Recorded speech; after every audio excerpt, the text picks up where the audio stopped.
देखिए अर्थालंकार में मतलब अर्थ के माध्यम से शोभा बढ़ाई जाएगी, और अर्थालंकार में पहला ही क्या है, उपमा अलंकार। ठीक है, तो उपमा का देखिए क्या है, उपमेय में उपमान की संभावना की जाती है। देखिए इसको मैं आपको साधारण तौर पर बता दूं कि जब किसी एक वस्तु के साथ दूसरी वस्तु की तुलना की जाए तो वहां पर क्या हो जाता है, उपमा अलंकार हो जाता है। चलिए मैं आपको उदाहरण से समझाता हूं। क्या क्या लिखा है कि पीपर पात सरिस मन डोला। तो पीपर पात मतलब पीपल के पत्ते के, और सरिस माने समान, मन डोला अर्थात मन डोलने वाला होता है। तो देखिए मन की तुलना किससे की गई है, पीपल के पत्ते से की गई है। आया समझ में? तो उपमेय में उपमान की, तो उपमेय का मतलब क्या हो गया, जिससे तुलना की जा रही है, और उपमान क्या हो गया, मन अर्थात जिसकी तुलना की जा रही है। ठीक है, तो उपमेय का मतलब होता है जिससे की जा रही है, और उपमान का मतलब होता है जिसकी की जा रही है। तो यहां पर उपमान है मन और पीपर पात है उपमेय। आ गया समझ में? कुल मिलाकर के ये समझिए कि जब एक वस्तु को किसी दूसरी वस्तु के जैसा बताया जाएगा तो वहां पर हमेशा उपमा अलंकार होगा।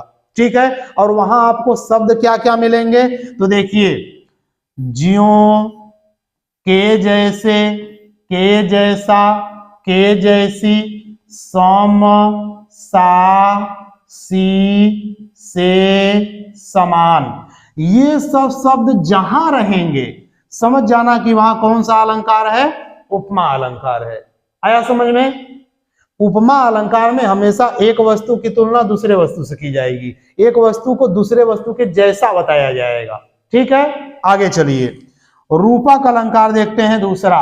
रूपक में क्या होगा, उपमेय में उपमान का भेद रहित आरोप किया जाएगा, अर्थात यहां पर किसी को किसी के जैसा नहीं बताया जाएगा, डायरेक्ट वही बताया जाएगा।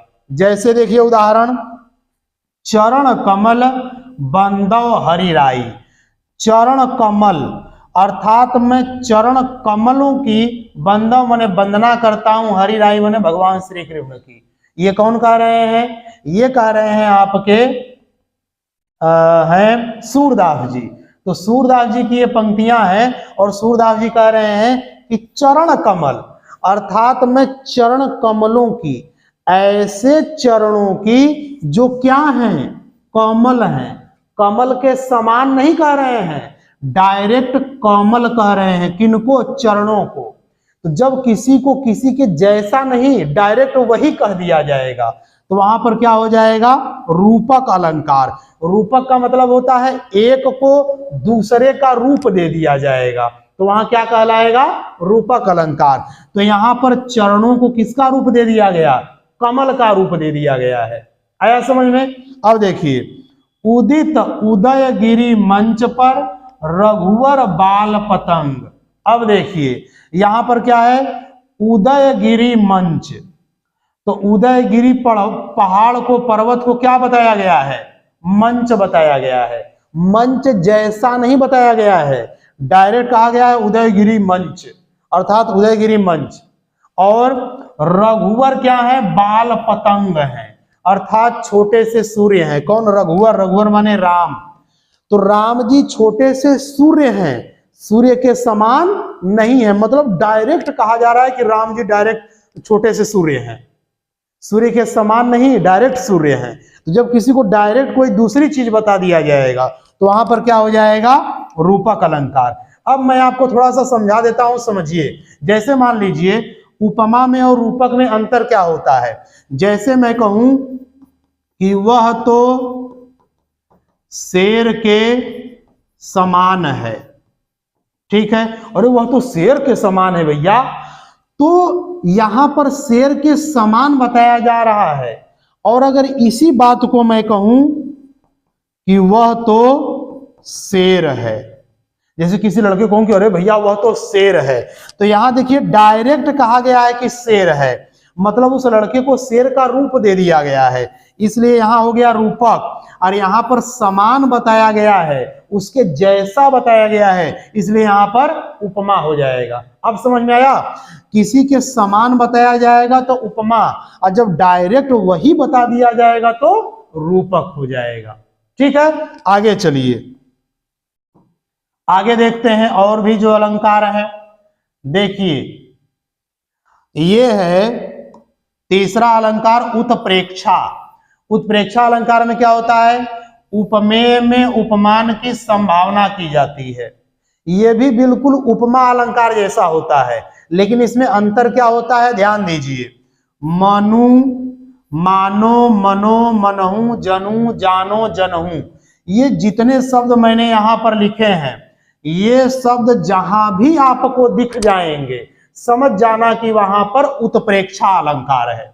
याद रखना, मनु मानो, मनो मनहु, जनु जानो जनहु, इसमें से कोई भी शब्द कहीं भी दिख जाए तो समझ जाना कि वहां कौन सा अलंकार है, उत्प्रेक्षा अलंकार है। आया समझ में? उदाहरण देखते हैं। उस काल मारे क्रोध के, तनु कांपने उसका लगा, मानो हवा के वेग से सोता हुआ सागर जगा। देखो ये शब्द आ गया मानो, और जब मानो आ गया तो कौन अलंकार, उत्प्रेक्षा अलंकार। आपको यही याद रखना है कि जहां कहीं भी मनु आ जाए, मानो आ जाए, मनो आ जाए, मनहु, जनु, जानो, जनहु, कोई भी आ जाएगा तो वहां कौन सा अलंकार, उत्प्रेक्षा अलंकार। ठीक है, आगे चलिए। चौथा है अतिशयोक्ति अलंकार। अतिशय उक्ति मतलब बहुत बढ़ा चढ़ा के कहना। तो देखिए परिभाषा, जब किसी बात को बढ़ा चढ़ा के कहा जाए, जब किसी बात को बढ़ा चढ़ा के कहा जाएगा तो वहां पर कौन सा अलंकार, अतिशयोक्ति अलंकार हो जाएगा। उदाहरण देखिए, आगे नदियां पड़ी अपार, घोड़ा कैसे उतरे पार, राणा ने सोचा इस पार, तब तक चेतक था उस पार। देखिए कितनी बढ़ा चढ़ा कहा गया है कि आगे एक नदी पड़ गई, अपार माने बहुत लंबी बड़ी चौड़ी, और घोड़ा कैसे उतरे पार, अब घोड़ा कैसे उस पार उतरेगा। राणा ने सोचा इस पार, महाराणा प्रताप अभी इस पार सोच ही रहे थे, तब तक चेतक था उस पार। तो कितना बढ़ा चढ़ा कहा गया है कि राणा प्रताप अभी सोच ही रहे थे, तब तक चेतक कहाँ चला गया, उस पार चला गया। जब भी किसी बात को बहुत बढ़ा चढ़ा के कहा जाएगा तो वहां पर कौन सा अलंकार, अतिशयोक्ति अलंकार। अगर मैं आपको एक तरफ से और समझाता चलूं तो है, जैसे आजकल लोग भौकाल जिसे कहते हैं, उसको आप अतिशयोक्ति अलंकार में मान सकते हैं, क्योंकि भौकाल में लोग बहुत बड़ी लंबी चौड़ी बातें करते हैं। तो जब बढ़ा चढ़ा के कहा जाता है किसी बात को तो वहां पर अतिशयोक्ति अलंकार होता है। ठीक है, चलिए आगे चलते हैं और देखते हैं अगला अलंकार। देखिए अब इसमें है पांचवा अलंकार, जिसका नाम है संदेह अलंकार। क्या होता है, जब एक वस्तु में दूसरी वस्तु के होने का संदेह बना रहे, संदेह क्या हो रहे, बना रहे, मतलब शक आपको रहे, संदेह, इसीलिए तो इसको संदेह अलंकार कहते हैं कि आपको संदेह बना रहेगा, शक बना रहेगा कि अरे ये है कि नहीं है कि नहीं है। ठीक है, देखिए उदाहरण क्या है, सारी बिच नारी है कि नारी बिच सारी है, सारी की नारी है कि नारी की सारी है। कैसा उदाहरण है, ये उस समय की बात है जब द्रौपदी का चीरहरण हो रहा था। दुशासन जो था वो चीर खींच रहा था, हरण कर रहा था, तो उस समय वो सोच रहा था, क्या सोच रहा था कि सारी बीच नारी है, मतलब ये जो नारी है द्रौपदी वो साड़ी के बीच में है, कि नारी बीच साड़ी है, कि स्त्री के बीच में साड़ी है। उसको समझ में नहीं आ रहा है कि ये है कि ये है, सारी ही की नारी है, कि अर्थात यह जो नारी है वो साड़ी की तो नहीं न बनी है। फिर सोच रहा है कि नारी ही की साड़ी है, अर्थात यह साड़ी स्त्री की तो नहीं बनी, नारी की तो नहीं बनी है, अर्थात उसको शक है क्लियर नहीं हो पा रहा है। जब किसी चीज में आपको क्लियर ना हो पाए कि ये है कि ये है, तो वहां हमेशा संदेह अलंकार होगा। शक जिसको बोलते हैं, जब आपको शक रहे, निश्चित ना पता चले, क्लियर ना हो पाए कि ये है कि ये है, तो समझ जाना कि वहां पर संदेह अलंकार है। ठीक है, आगे चलिए। आगे है छठवां, भ्रम अलंकार या भ्रांतिमान अलंकार। क्या है? जब एक वस्तु में दूसरी वस्तु के होने का भ्रम हो जाए, मतलब वस्तु रहे कुछ और समझ लेंगे कुछ और, तो वहां पर क्या हो जाएगा? वहां पर आपका हो जाएगा भ्रांतिमान अलंकार या भ्रम अलंकार। आपको भ्रम हो जाएगा, रहेगा कुछ और समझ लेंगे कुछ और। देखिए उदाहरण, बिल विचार प्रविशन लग्यो नाग सुंड में व्याल, अताहिकारी ऊख भ्रम लियो उठाय उत्ताल। बिल विचारी, बिल विचारी माने बिल विचार करके, बिल समझ करके, प्रविशन लग्यो माने प्रवेश करने लगा, नाग सुंड में, नाग माने होता है हाथी, हाथी के सुंड में, व्याल माने सांप, हाथी के सुंड में बिल समझ करके सांप घुसने लगा। और ताही कारी, कारी माने हाथी, ताही माने उसको, ऊख भ्रम माने ऊख के भ्रम में, लियो उठाए उत्ताल, और हाथी ने उसको भी ऊख समझ करके क्या किया? ऊपर उठा लिया। अब क्या देखिए, यहां पर दो ठो भ्रम हुआ। सांप ने हाथी के सूंड को क्या समझा? बिल समझा, था सूंड समझ लिया बिल, और हाथी ने क्या समझा? सांप को ऊख समझ करके उठा लिया। तो था कुछ और, समझा गया कुछ और, अर्थात भ्रम हो गया, इसलिए यहां पर भ्रांतिमान अलंकार हो गया। आ गया समझ में? अब इसको क्लियर समझिए। संदेह में क्लियर नहीं होगा कि क्या है, याद रखना, संदेह में आपको क्लियर नहीं हो पाएगा कि क्या है। आपका जो संदेह है ना, वो बना रहेगा हमेशा कि ये है कि वो है, लेकिन भ्रम में आपको एकदम क्लियर हो जाएगा, रहेगा कुछ और, रहेगा कुछ और आप समझ जाएंगे कुछ और, तो वहां आपको भ्रम हो जाएगा। ठीक है, यही अंतर होता है संदेह और भ्रांतिमान में। संदेह में शक बना रहेगा कि ये है कि ये है, और भ्रांतिमान में आपको क्लियर हो जाएगा, रहेगी कुछ और चीज और समझ लेंगे कुछ और चीज। जैसे मान लीजिए आपके घर में कोई रस्सी पड़ी हो और आप उसको सांप समझ के डर गए, सांप समझ लीजिए, रस्सी पड़ी थी समझ गए सांप, तो अब आप एक चीज को दूसरी चीज समझ लीजिए, समझ लिए, तो वहां क्या हो गया? भ्रांतिमान अलंकार। ठीक है, तो ये समझ में आ गया। अब आगे चलते हैं, चलिए आगे देखते हैं कौन सा अलंकार है। सातवां है प्रतीप अलंकार। प्रतीप, प्रतीप का मतलब होता है उल्टा। क्या होता है? उल्टा। जब उपमा का प्रयोग उल्टा किया जाए, उपमा का प्रयोग उल्टा कर दिया जाए, तो वहां पर क्या हो जाएगा? प्रतीप अलंकार हो जाएगा। देखिए क्या है उदाहरण, उतरी नहाए जमुन जल, जो शरीर सम श्याम। अब कहा जा रहा है कि उतर करके नहाए, जमुन जल माने यमुना जी के जल में, जो शरीर सम माने शरीर के समान, श्याम माने सांवला था। कौन सांवला था? जमुना जी का जल, यमुना नदी का जल। अब देखिए यहां उल्टा दिया गया है, ऐसे उदाहरण नहीं, ऐसी उपमा नहीं दी जाती है। उपमा हमेशा किसी बड़े चीज की दी जाती है, और यहां बड़े चीज की उपमा छोटे से दी जा रही है कि नहीं? तो देखिए यहां पर शरीर सम श्याम, शरीर के समान सांवला किसको बताया गया है? यमुना जी के जल को। तो उपमा उल्टी हो गई है। अगर मैं आपको उपमा दूं कि आंख कमल के समान है, तो ये तो आपको समझ में आएगा कि चलो भाई आंख जो है वो कमल के समान है। लेकिन अगर मैं यहां पर लिख दूं कि मैं यहां पर लिख दूं कि कमल आंख के समान है, आंख के समान है। तो बताइए ये उपमा उल्टी हो गई, मतलब कमल को ही आंख के समान बता दिया गया। तो जब उल्टा उपमा का प्रयोग किया जाए तो वहां पर हमेशा क्या मानेंगे, प्रतीप अलंकार मानेंगे। आ गया समझ में। उपमा हमेशा जब उल्टी दे दी जाए, जैसे कि आप समझें कैसे कहां उल्टा दिया गया है, तो एक मैं आपको ट्रिक बताता हूं। जैसे कभी भी जो उपमा होती है ना, तो वो जो अधिक सुंदर चीज रहती है उपमा उससे दी जाती है।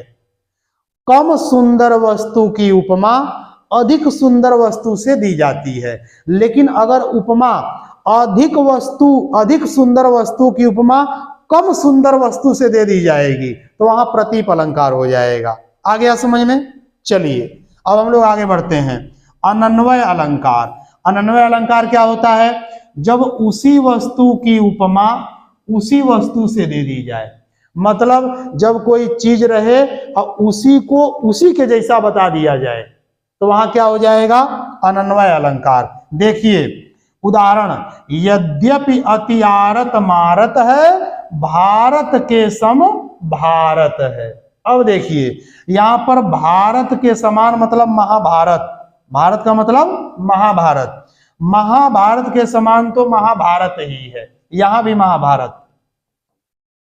महाभारत ऐसे इसका मतलब क्या है कि यद्यपि दुनिया में बहुत लड़ाइयां होती हैं, लेकिन भाई महाभारत में जो लड़ाई हुई थी वह तो महाभारत में ही हुई थी और कहीं नहीं हुई थी। मतलब महाभारत की उपमा महाभारत से ही कर दी गई है, महाभारत की तुलना महाभारत से ही कर दी गई है, इसलिए वहां पर अनन्वय अलंकार हो गया।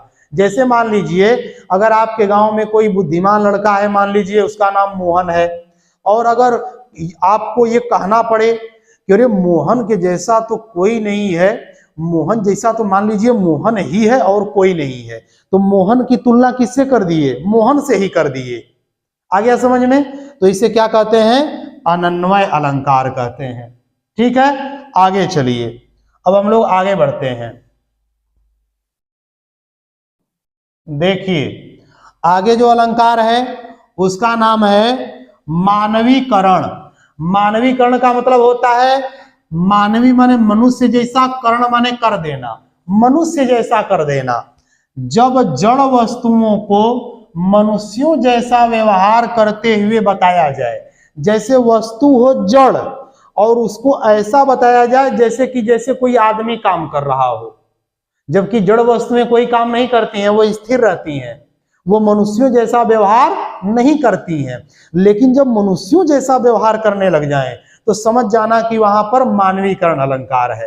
ठीक है उदाहरण, अंबर पनघट में डूबो रही तारा घट उषा नागरी। यहां पर देखिए उषा नागरी मतलब उषा रूपी चतुर स्त्री। तो भाई देखिए वो जो उषा है, उषा मतलब भोर का समय, तो भोर का समय तो निर्जीव है, वो कोई स्त्री तो है नहीं, लेकिन उसे क्या बताया गया है, स्त्री बता दिया गया है, चतुर स्त्री। और कर क्या रही है, डुबा रही है। क्या डुबा रही है, तारे रूपी घड़ों को। किसमें डुबा रही है, अंबर पनघट में। तो देखिए अंबर पनघट में यह उषा रूपी चतुर स्त्री, भोर रूपी चतुर स्त्री तारों को डुबा रही है। आ रहा है समझ में। तो यहां पर उषा को अर्थात भोर को क्या बताया गया है, स्त्री बता दिया गया है, इसलिए यहां पर मानवीकरण अलंकार हो गया। भोर कोई स्त्री है नहीं, लेकिन भोर को क्या बताया गया, स्त्री के जैसा बता दिया गया है, इसलिए यहां पर क्या हो गया, मानवीकरण। ठीक है आगे चलिए। विभावना अलंकार, जब कारण के बिना कार्य हो, मतलब बिना कारण के, मतलब काम करने वाली चीज हो ही ना और काम हो जाए, तो वहां क्या रहेगा, विभावना अलंकार। याद रखना, सुनिए उदाहरण, बिनु पग चले सुने बिनु काना, अकर बिनु कर्म करे विधि नाना। अब देखिए बिनु पग चले, बिनु पग माने बिना पैर के, चले माने चलता है, और सुने बिनु काना, और सुनता है बिनु कान के, बिना कान के। कर बिनु, कर माने हाथ, कर माने हाथ, हाथ बिना कर्म करे, विधि नाना माने विधि माने भाग्य, भाग्य बड़े बड़े प्रकार के काम करता है। बिना हाथ के, बिना पैर के चलता है, बिना कान के सुनता है और बिना हाथ के बहुत सारे कार्य करता है। कौन? विधि, विधि माने भाग्य। तो देखिए यहां पर कारण नहीं है, मतलब पैर नहीं है फिर भी चलता है, कान नहीं है फिर भी सुनता है, हाथ नहीं है फिर भी काम करता है, मतलब कारण नहीं है लेकिन कार्य हो रहा है। तो जब कारण हो और कारण न हो और कार्य हो तो वहां क्या रहेगा? विभावना अलंकार। ठीक है, आगे चलिए, आगे बढ़ते हैं। देखिए यहां पर लिखा हुआ है 11वां अलंकार विशेषोक्ति अलंकार। विशेष उक्ति मतलब विशेष रूप से कहा जाएगा जब कारण के होने पर भी कार्य न हो। देखिए विभावना में क्या था? कारण नहीं था लेकिन काम हो रहा था। विशेषोक्ति में कारण रहेगा लेकिन कार्य होगा ही नहीं। चलिए देखिए उदाहरण, नीर भरे नित प्रति रहे, अतौ न प्यास बुझाई। नीर माने पानी, भरे माने भरा रहे, नित प्रति माने हमेशा, नित प्रति माने हमेशा, रहे माने रहे। पानी हमेशा भरा रहे, अतौ न माने तब भी नहीं, प्यास बुझाई माने प्यास बुझती है। पानी हमेशा भरा रहता है लेकिन प्यास ही नहीं बुझ रही है। जैसे समुद्र में चले जाइए, अब समुद्र में आपको चारों तरफ पानी ही पानी भरा रहेगा लेकिन आप प्यास नहीं बुझा सकते हैं। मतलब पानी है, कारण है लेकिन कार्य हो ही नहीं रहा है। तो वहां कौन सा अलंकार? विशेष उक्ति अलंकार हो जाएगा, विशेष उक्ति अलंकार। आ गया समझ में? मतलब कारण तो रहेगा लेकिन कार्य नहीं होगा, इसमें क्या है? विशेष उक्ति अलंकार। आगे चलिए अंतिम देखते हैं 12वां असंगति अलंकार। जब कारण कहीं और हो तथा कार्य कहीं और हो। अब देखिए कारण हो दूसरी जगह और काम हो जाए दूसरी जगह, मतलब कोई चीज दूसरी जगह हो और उसका काम हो जाए दूसरी जगह, तो वहां कौन सा अलंकार? असंगति अलंकार हो जाएगा। असंगति मतलब संगति बैठेगी ही नहीं। सुनिए उदाहरण, हृदय घाव मेरे अब पीर रघुवीर। तो हृदय घाव मेरे पीर रघुवीर, अर्थात यहां पर लक्ष्मण जी क्या कह रहे हैं कि हृदय घाव मेरे, अर्थात घाव मेरे हृदय में है। अब पीर, पीर माने दर्द, दर्द रघुवीर माने राम जी को है। तो देखिए कारण कहां है? लक्ष्मण जी के अंदर, और दर्द किसको हो रहा है? राम जी को हो रहा है। तो यहां पर हो गया असंगति अलंकार। क्या हो गया? असंगति अलंकार। समझ में आ गया? मतलब कारण दूसरे जगह हो और कार्य दूसरे जगह हो रहा हो तो वहां पर हो जाएगा असंगति अलंकार। इस प्रकार देखिए विद्यार्थियों, आपके ये जो अलंकार थे पूरी तरह से समाप्त हो गए हैं। यदि इस वीडियो को आप बड़े ध्यान से देखते हैं तो फिर ये आपको हमेशा के लिए याद हो जाएगा। ठीक है, इस प्रकार आज का यह वीडियो समाप्त हो गया।